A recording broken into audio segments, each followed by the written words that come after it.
Swayam Prabha. Digital India. Educated India.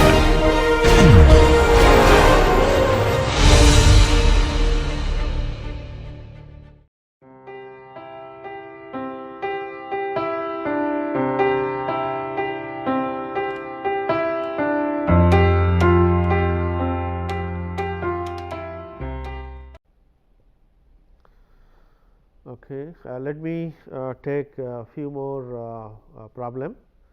In my last lecture, I have taken three problem to explain or how to use the at rest condition, then a combination of everything, water table and then surcharge, and then we have taken another when there is a sloping back the wall, how to consider in the analysis. Next, I will take a problem which will have different layer, two layers actually sometime. The soil have top layer will be something, bottom layer will be something else. There may be C soil, there may be C5 soil, there may be only 5 soil. So, all combination if they are, then how to calculate or what is the changes in calculation. Let me show one by one. So, let me take problem number 1. The problem number 1 is like this: a retaining wall with smooth vertical back is 8 meter high and retaining a 2 layer soil backfill with the following properties. So, 0 to 4 meter from the top a depth from the top of the wall, C is 0, phi 30 degrees and gamma 18. So, this is a cohesionless soil basically first layer. Second layer 4 to 8 meter depth from the top of the wall, also again C 0 phi is 35 degrees and gamma 19.0 kilonewton per meter cube. So, again this is also cohesionless, but two different cohesionless soils are there. So, and the location of water table is at a depth much below the base of the wall. So, that means in between water table could have come, but here it is given that water table is much below the base of the wall. So, that pressure calculation water table effect will not come in picture. So, determine the earth pressure diagram against the wall and determine the total active thrust and point of application. So, this is a smooth vertical wall. So, simply straight we will go Rankine's method, and when it is 2 layers. So, only there will be some changes in calculation. So, that will show one by one. So, let us take the wall first. If it is a wall,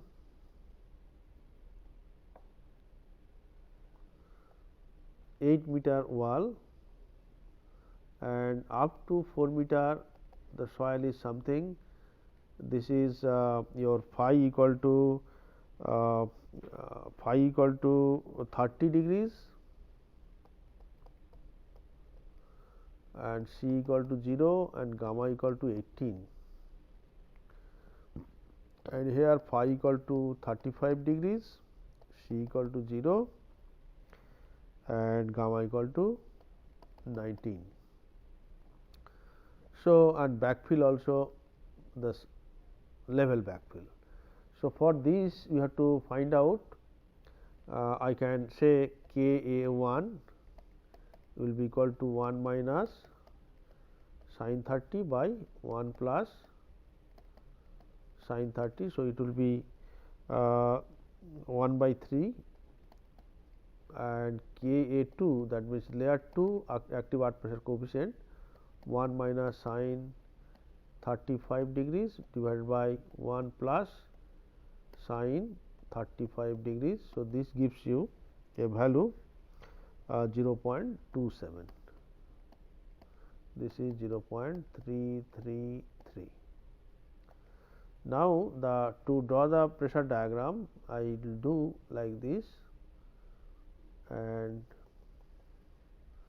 so from here pressure diagram will be something like this.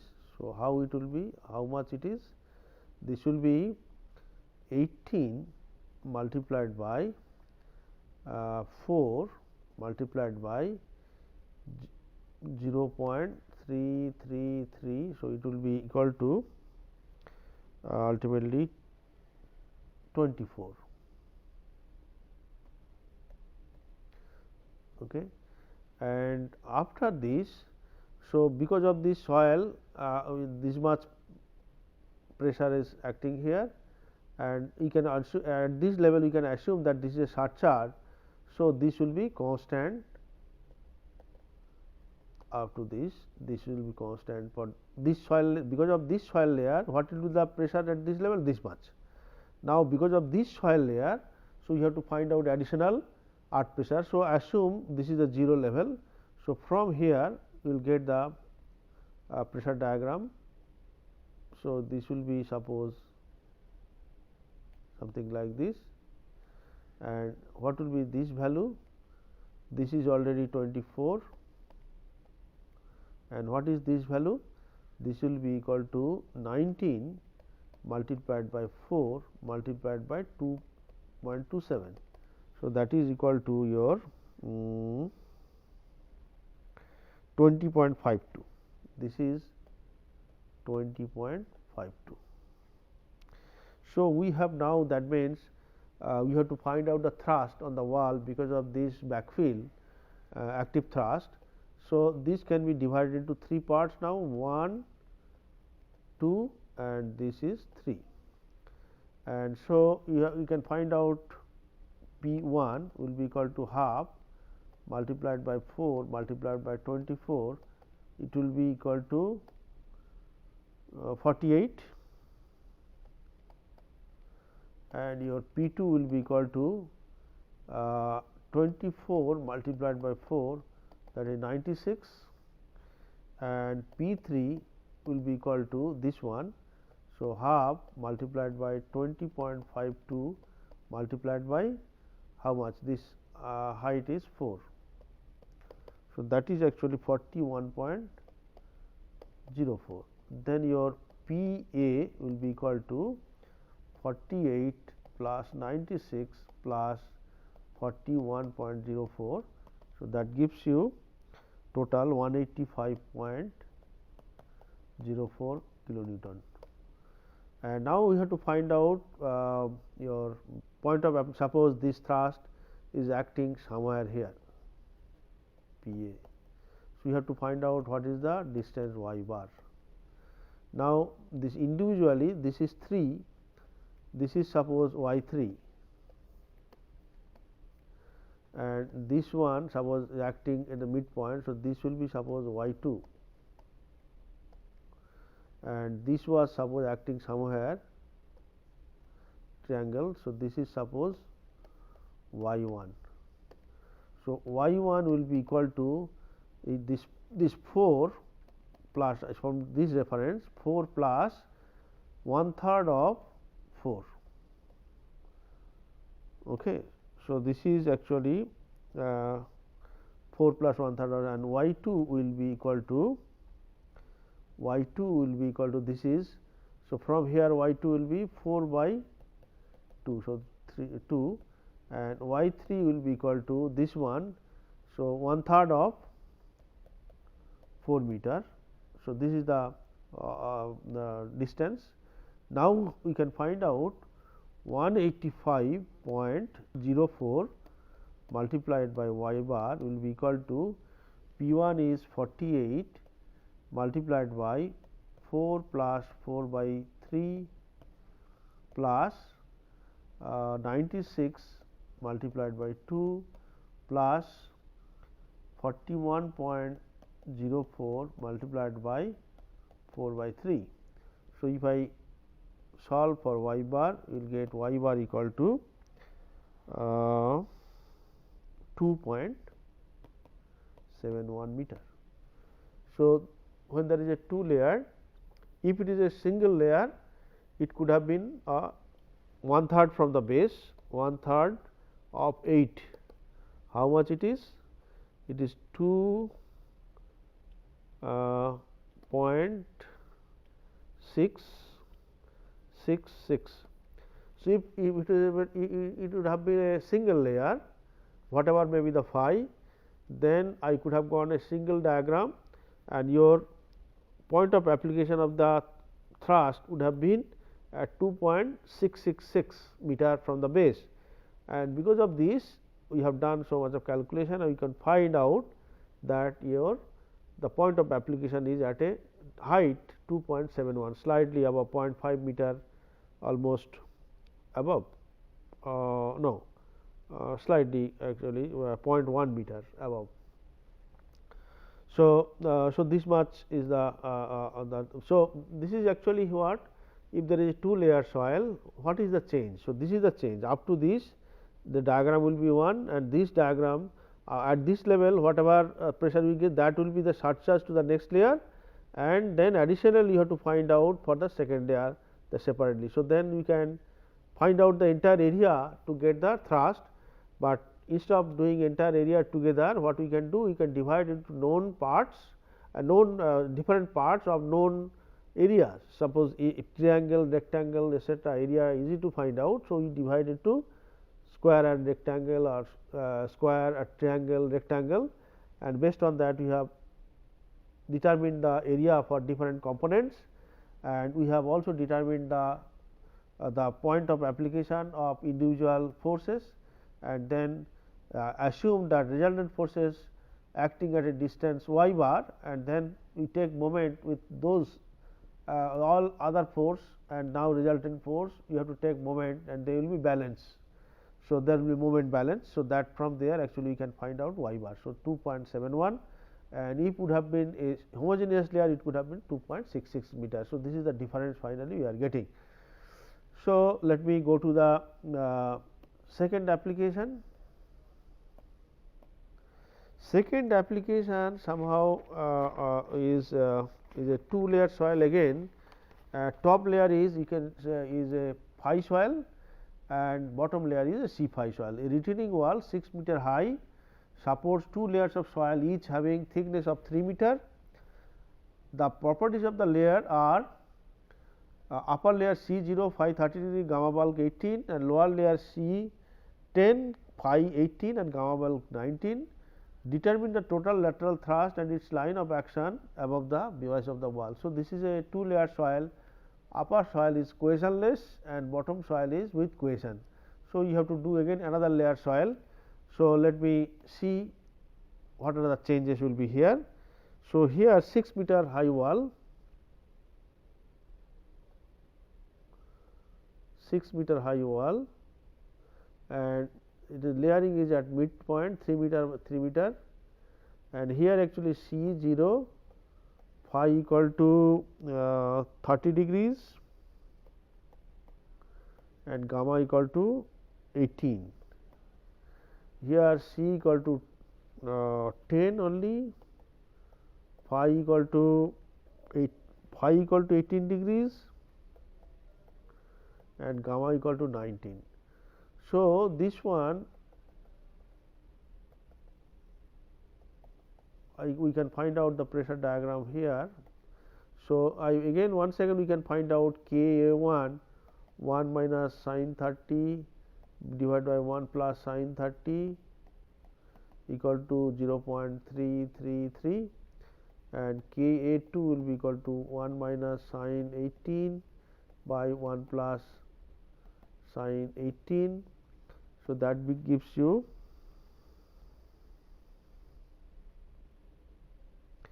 0.53. So, since up to this it is a cohesion layer, a cohesionless soil, the pressure diagram or lateral arc pressure diagram will be something like this. Okay. So, this value will be equal to 0.333 multiplied by 3 multiplied by 18. So, that will be equal to finally 18, and now this will be acting as a surcharge, but now when I will be doing this layer. So, this layer I can forget about the presence of this. Now, for if I assume from here, and then C phi soil, you know P A will be equal to gamma H K A minus 2 C root K A. Okay. So, here what I can do now at this level, what is the sigma? Sigma I will take 18 multiplied by 3 already there, and K see since I am doing the second layer. So, Ka for this layer to be used. So, 0.53 minus 2 C 2 multiplied by 10 multiplied by root 0.52 or 0.53. So, if I do this, this value will be your it will be 14.06. So, 14. So, this was 18. So, 14.06, that means it will go this direction. So, it will be somewhere here. So, 14.06 here. So, that means your and from here actually it will be going by straight line, something like this. So, so that means if I want to find out value at this point, how you can find out P A at the base will be equal to we can find out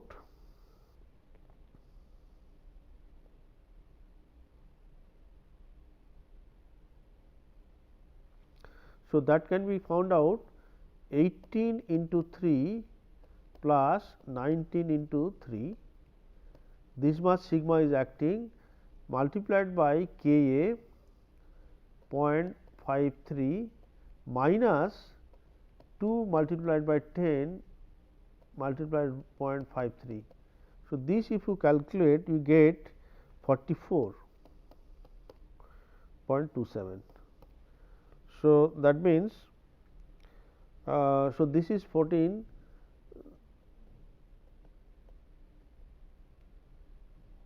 So, this entire value, the entire value this is actually up to this is 14.06 and this value then it will be 30.21. So, this point to this point 30.21, this point is 14.06. So, now this is the pressure diagram we have got. You have to find out the thrust. So, to find out the thrust I can find out different component 1, 2 and this is 3. So, that means P 1 will be equal to half multiplied by 18 multiplied by 3. So, it will be 27 and P 2 will be equal to it is 14.06 multiplied by 3. So, that is actually 42.18 and P 3 will be equal to half multiplied by 30.21 multiplied by 3. So, that will be equal to 45.315. So, P A will be equal to altogether P 1 plus P 2 plus P 3. So, that gives you 114.495 kilonewton. Now, individual suppose this is y 1, then this is suppose y 2 and this is suppose y 3. So, force 1 acting here, force 2 acting here, force 1 acting here. So, 3 acting here, 2 acting. So, that means y 1 I can find out y 1 or 3 plus 1 by 3 into 3. So, this is the one, y 2 will be equal to 3 by 2 and y 3 will be equal to 1 by 3 multiplied by 3. So, that is 1. So, now if I assume the thrust resultant thrust acting somewhere here and that is at a distance y bar, then y bar multiplied by P A will be equal to P 1 y 1 plus P2 y2 plus P3 y3, and if I do that all values if I put, then we get y bar equal to 1.891. You get y bar equal to 1.891. So, that means because of this 2 layer soil, the thrust on the wall is equal to 495 kilonewton per meter length, and it will act at a height 1.89 meter from the base of the wall. So, this is another application,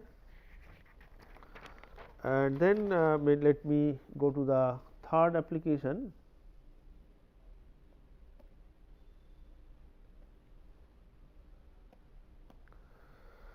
So, this problem actually, though I have not given much importance to Coulomb's theory, and this may be for this undergraduate course may be avoided, but since I have introduced to find out the difference between Coulomb's and active Rankines. So, I have taken one problem, but I may not able to solve fully, just see I will just show what is the differences. Here actually you can see determine using Coulomb's theory the total active thrust on a vertical retaining wall 5 meter high if the soil retained has a horizontal surface level with the top of the wall and has the following properties: phi 36 degrees, gamma 19 degrees, and assume delta equal to 0.5 phi. So, while discussing this Coulomb's theory, and we have I have used this formula. This is a very classical problem and a very old solution. Different people gave different ways the solution, and in some books we get in this form, and some book also we get in some separate form, which may be little better. Also, while comparing with different books, I found some mismatch between in some places, and I could not decide which exactly is the correct one. I have to see the original publication to see the difference. So, for the time being, though this is another type of expression, somewhere here there will be a small change may be there. So, I am not using this. Instead of that, I will be using another form of equation. The equation was given in this form, like if the wall is something like this,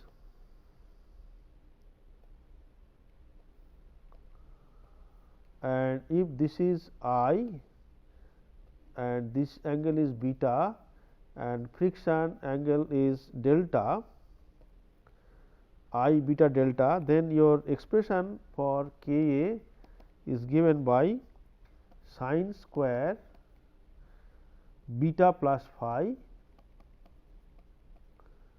divided by sine square beta sine beta minus delta 1 plus under root sine phi plus delta, then sine phi minus I divided by sine beta minus delta and sine beta plus I, and this is whole square. So, this is one expression is given. So, all angle beta is this angle here, I is this angle here, and delta is the friction between the in the wall, friction angle. So, this is another form of equation can be used. So, I will try to use this, but with respect to this problem you can see the vertical retaining wall with retained has a horizontal surface level width, that means it is like this. So, I become 0, and beta, since this is the angle beta and it is a vertical actually is mentioned, total thrust on a vertical wall. So, beta become 90 degrees, and delta will be 0.55. So, delta equal to 0.55 and it will be 18. So, if this is the values, then based on that we can put the formula, formula there we can get sine square, okay. It is K A will be equal to sine square sine square 108 it will be divided by sine square 90 sine 72 1 plus sine 54 multiplied by sine 36 divided by, this is under root of course, divided by sine 72 and sine 90, and this is square. So, if you all are in terms of sine values, the angle, so if you calculate, this comes 0.4231, and then your thrust will be P A will be equal to half gamma h square K A, that is another formula. So, half multiplied by gamma is given somewhere, we can see gamma was 19. So, gamma was 19 and h was I think how much,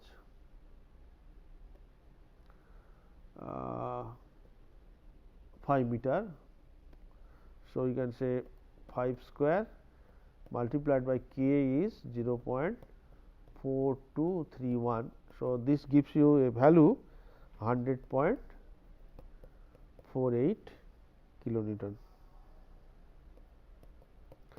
And of course, this problem if I do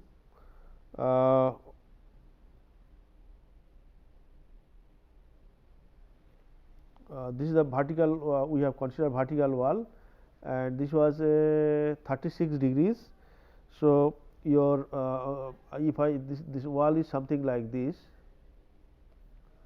5 meter, and this is the one, and only delta is there. So, if you ignore delta here, and you could have got K A, we could have got 1 minus sine 36 degree divided by 1 plus sine 36 degree, then that value could have come 0.259, and then your P A could have come half multiplied by 19 multiplied by 5 square multiplied by 0.259.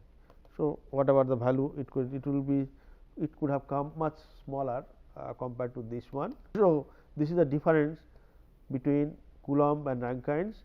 Of course, if you know the Coulomb's theory, and if you want to use Rankine's theory, the appropriate values actually you have to see when Coulomb's is a generalized and Rankine's is a special form. So, like wall inclination, you can put beta equal to 90 degrees. So, it become Rankines. Similarly, I, if you put 0, then become Rankines level surface. So, like that the in combination both can be done, but in general we use Rankine's theory because the expressions are simple. If necessary, you can increase the value little bit for the design to make it safer, otherwise it is enough. So, this is one problem I have taken with the purpose, since I have discussed Coulomb's theory, what way it is different, and all those things I want to highlight. So, I hope that is enough. So, with this I will stop this one, and let me close here. Thank you.